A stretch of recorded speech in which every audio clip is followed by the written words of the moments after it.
오늘은 우리가 예레미야 6장 1절부터 15절까지를 묵상을 합니다. 예레미야 6장은 교차 구조로 되어 있는데 그 포장지 같은 이 포장을 하는 거죠. 포장 껍데기가 있고 포장 박스가 있고 그 안에 내용물이 있는데 6장의 중심이 12절부터 15절까지입니다. 그래서 하나님께서 12절부터 15절을 얘기하려고 6장을 지금 썰을 풀고 계시는 거예요. 그렇게 이해하시면 좋을 것 같고, 중요한 것은 13절입니다. 12절에 왜 이들의 소유가 타인의 소유로 이전되는 심판을 받을 것이냐.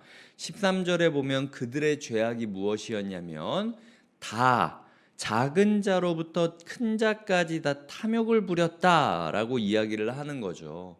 하나님께서 오늘 말씀을 통하여 우리에게 질문하시는 첫 번째는 너도 혹시 탐욕을 구하는 사람이 아니냐라는 겁니다.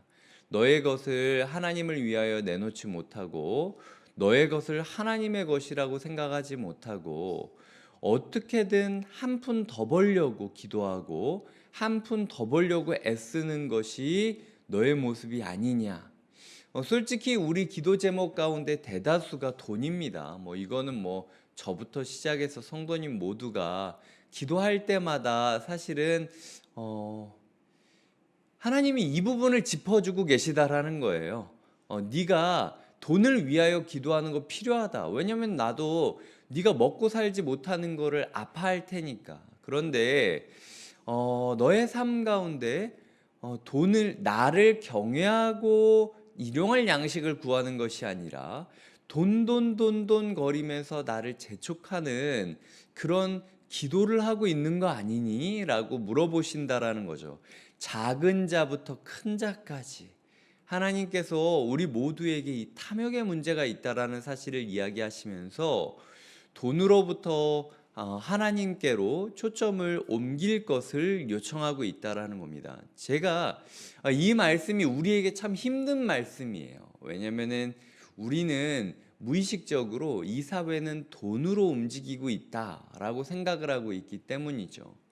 그놈의 돈이 뭐라고 실체도 불분명한 통장의 숫자 하나하나에 그리고 내 종이에 적힌 그 돈의 금액 하나하나에 우리의 마음이 이렇게 휘둘리는지 모르겠습니다. 하지만 하나님께서 적어도 오늘 하루만큼은 우리가 돈돈 거리며 하나님을 수단으로 여기는 탐욕의 사람이 된 거 아니냐 질문하셨기 때문에 특별히 오늘은 우리가 이 탐욕의 문제를 한번 점검해 보셨으면 좋겠어요. 사고 싶은 게 있다면은 왜 내가 꼭 그걸 사야 되느냐? 그걸 못 사면은 내 인생이 크게 그렇게 차이가 있느냐? 그 집에 못 들어가면 내가 그렇게 어려운 일이 벌어지느냐? 그 차를 못 사면 내가 그렇게 힘들어지느냐?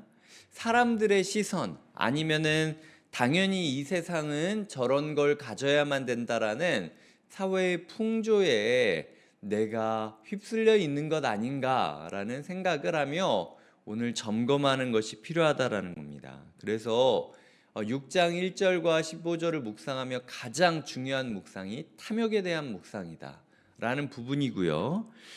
어디까지 탐욕을 행했느냐? 거짓말할 때까지, 부끄러워하지 않을 때까지 탐욕을 행했다라는 겁니다. 돈 때문에 우리가 얼마나 무너질 수 있는지를 지켜봐라. 이 사회가 그런 사회다. 하나님께서 말씀하고 있는 거죠. 두 번째로 제가 묵상했던 것은 14절입니다. 그들이 내 백성의 상처를 가볍게 여기면서 말하기를 평강하다 평강하다 하나 평강이 없도다 라고 이야기를 하는 거죠. 교회에서 괜찮다 괜찮다 이 사회가 괜찮다 괜찮다라고 이야기하는 게 진짜 괜찮지 않을 수 있어요. 하나님께서 오늘 우리에게 물어보시는 거죠. 너의 삶 가운데 위로가 필요하기는 하지. 그런데 그건 사람의 위로가 아니라 모든 것을 해결하고 난 하나님께서 해주시는 진정한 위로가 필요한 것이다. 수술이 끝나지도 않았는데 괜찮다라고 이야기를 하면서 빨간 약을 바르거나 반창고를 붙이거나 이런 게 그게 그렇게 소용이 있겠느냐. 그냥 내 몸이 수술 받아야 되는데 진통제 처방해 주면서 이거 먹으면 괜찮을 거다라고 이야기를 하면 사실은 병을 더 키우는 거다. 그러니까 오늘 너무 사람들한테서 괜찮다는 말 들으려고 하지 말아라. 이게 진짜 괜찮지 않을 수도 있고 그 사람들의 그 말이 너를 수술하려는 내 활동을 방해하는 걸 수 있어. 너의 마음 가운데 괜찮다라는 말은 듣고 싶겠지만 일단은 먼저 나의 수술대 위에 너의 삶을 맡기고 모든 게 끝난 다음에 너의 주치의인 나 하나님이 괜찮다라고 말하면 그때 진짜 괜찮은 거다. 하나님께서 오늘 우리에게 혹시 괜찮다라는 말을 듣고 싶어 하는 것 아닌가? 괜찮은 게 괜찮은 게 아닐 수 있다. 라고 이야기를 할 수 있다라는 거죠. 그래서 두 번째로는 저는 괜찮다라는 말에 대한 묵상을 하게 되었습니다. 첫 번째로는 탐욕에 대한 묵상. 어디까지 우리가 탐욕을 붙잡고 무너질 수 있는가? 모두가 다 거짓말을 할 정도로 얼굴이 붉어지지 않을 정도로 탐욕을 추구하고 있는 세상 가운데 지금 예레미야를 중심으로 그 예루살렘을 중심으로 외쳐지고 있는 사람 그 이야기거든요.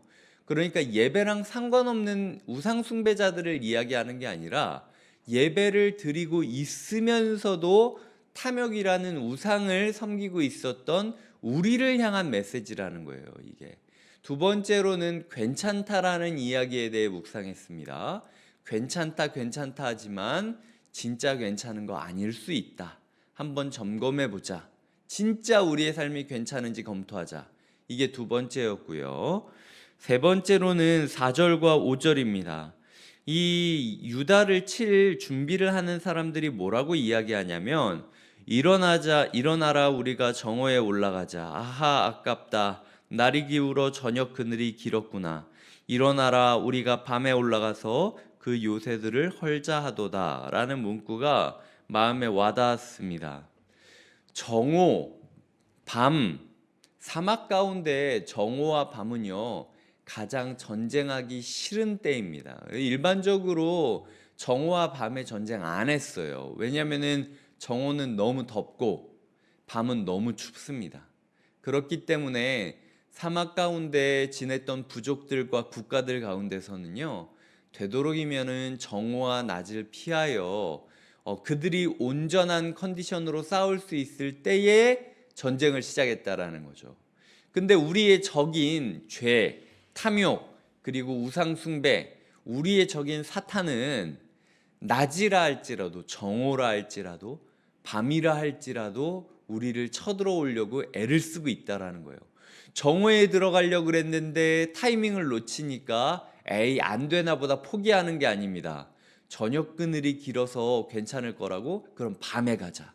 이런 식으로 아주 집요하고 아주 치밀하게 열정적으로 우리의 약점을 파고드는 것이 죄라는 거죠. 그렇기 때문에 우리는 우리의 죄를 막기 위하여 우리가 가장 약한 시간대가 언젠지를 살피고 그때를 우리가 잘 막고 있어야 됩니다. 이 사단이 낮 정오와 밤에 우리를 침략할 것을 기억하면서 우리의 하루 가운데 가장 약한 시간이 언제인지를 기억하시며 그때 마음을 잘 지키겠다. 그때 하나님을 붙잡고 있겠다. 다짐하며 준비하는 것이 필요하다라는 거죠. 말씀을 맺겠습니다.